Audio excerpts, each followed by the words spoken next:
मणिपुर में जो कुछ हो रहा है, जो कुछ हुआ है और वहाँ की जो वीडियो सोशल मीडिया पर वायरल हुई है, उसकी वजह से पूरे हिंदुस्तान को दुनिया भर में शर्मिंदगी का सामना करना पड़ रहा है। लेकिन अगर किसी को शर्मिंदगी नहीं है, किसी को एहसास नहीं है, किसी को कुछ फ़र्क नहीं पड़ रहा है, तो वह है बीजेपी के रहनुमा।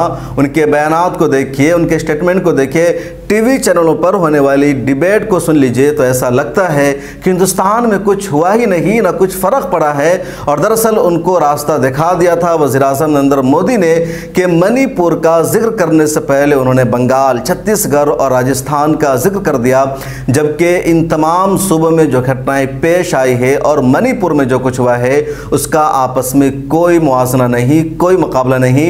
एक डिबेट में एक महिला तो यहाँ तक कह रही थी कि मणिपुर की महिलाएं खुद जिम्मेदार है क्योंकि वो अपने जिस्म को बेचती है, वो जिस्म फरोशी के कारोबार में मुलव्विस रहती है, इसलिए अगर उनके साथ ऐसा हुआ है तो उसके लिए खुद जिम्मेदार है, अफसोस नहीं करना चाहिए। इस तरह की कई सारे बयानात और कई सारे तर्क सामने आ रहे हैं। लेकिन विदेशों में भी, बाहर के मुल्कों में भी नरेंद्र मोदी साहब का डंका बज रहा है। बरतानिया की पार्लियामेंट में बाज़ाब्ता इस पर बहस की गई है। वहाँ के कई अरकान पार्लियामेंट ने इस पूरे वाक़े पर अफसोस का इजहार किया, भारत सरकार के खिलाफ रिपोर्ट जारी करने का ऐलान किया और कहा कि कितनी शर्मिंदगी की बात है कि सैकड़ों चर्च को जला दिया गया, मणिपुर में लोगों को मारा गया, औरतों को बरहना और नंगा किया गया, सरकार ने एक्शन नहीं लिया, कार्रवाई नहीं की। और जब वीडियो वायरल हुई तब ये सब कुछ हुआ है।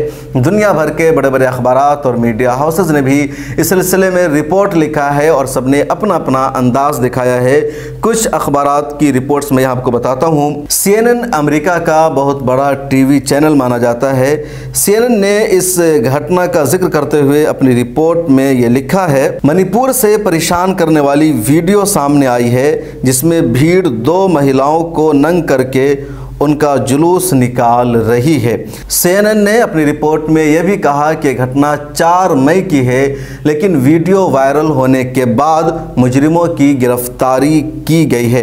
अमेरिका का एक और बहुत बड़ा और मशहूर अखबार है न्यूयॉर्क टाइम्स। न्यूयॉर्क टाइम्स ने अपनी रिपोर्ट में कहा है कि मणिपुर में यौन हिंसा की घटना को सामने आने में 2 महीना का समय लग गया, जिसकी एक वजह राज्य में इंटरनेट बंद होना भी है।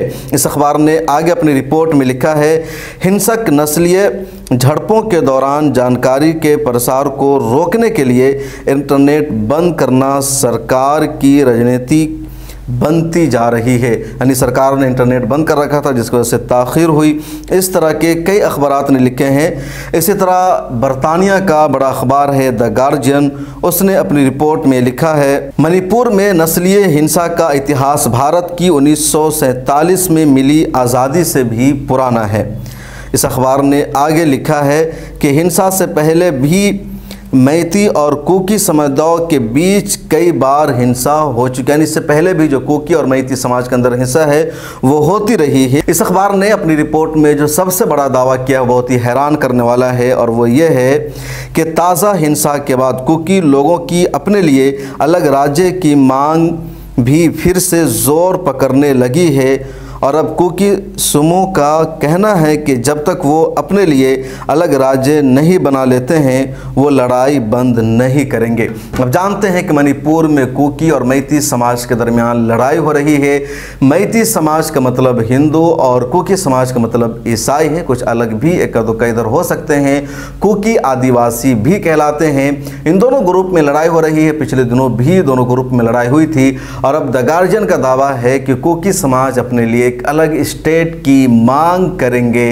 पहले भी वो मांग करते रहे यानी ईसाई, और अगर कुकी की ये मांग पूरी हो जाती है तो एक और ईसाइयों का अलहदा स्टेट बन जाएगा नॉर्थ ईस्ट में।